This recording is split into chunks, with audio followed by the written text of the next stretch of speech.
One woman's journey, Antarctica. One such dream, long held, was realized in December 2011, when the mighty Russian icebreaker Captain Klebnikov set off from Hobart, Tasmania, on a month-long expedition to the seldom-traveled eastern Antarctic. There's nowhere on the planet that makes me feel the same. Even though I wasn't born here, this is where I made my name. And it's always seemed familiar from the first time I arrived. And I'll be here till the end. This is where I feel alive. And so circle me with water, let my spirit be surrounded by the ocean. It's where I need to be. Encircle me with water, something's guiding me. Surrounded by the ocean, living right by the sea.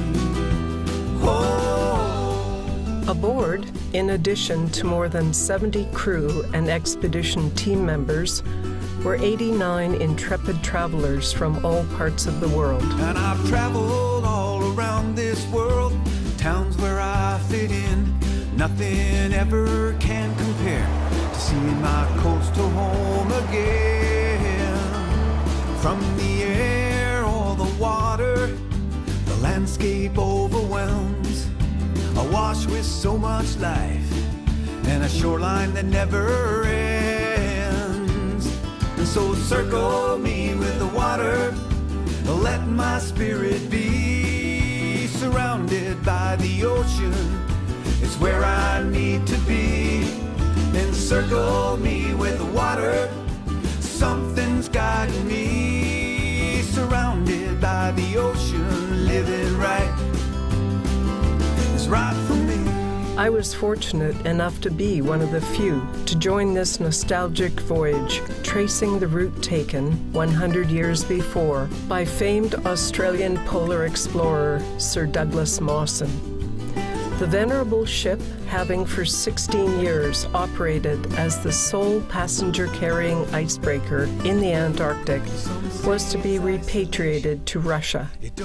Many of the crew and passengers had sailed to the South Pole with the ship many times, and for them this final trip was particularly poignant.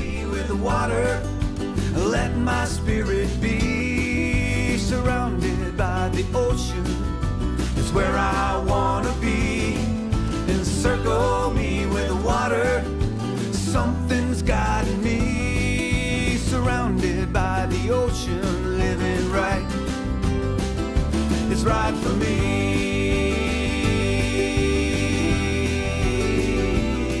Our route, always subject to unknown ice conditions, was planned to extend through the Southern Ocean and the Antarctic Convergence Zone to Cape Denison, and then all the way along the east side of the continent, passing Vincennes Bay, the Shackleton Ice Shelf, Amery Ice Shelf, and across the Antarctic Ocean to a final landing on Heard Island before a 10-day open ocean crossing and docking at the port of Fremantle, Western Australia. We soon learned that the itinerary was subject to revision on a daily basis due to the exceptionally thick ice and variable weather conditions.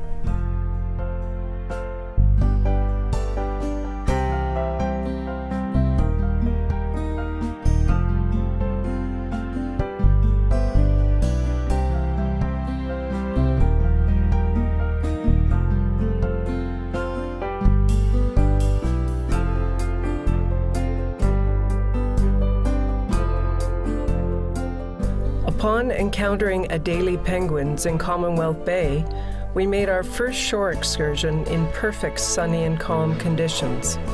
The penguins were somewhat curious, but seemed not to be bothered by the presence of so many keen photographers. As we were required to abide by the terms of the Antarctic Treaty, our interactions with penguins and other sea creatures were strictly controlled and monitored by the experienced expedition team. Any infractions resulted in immediate return to the ship by the offending passenger.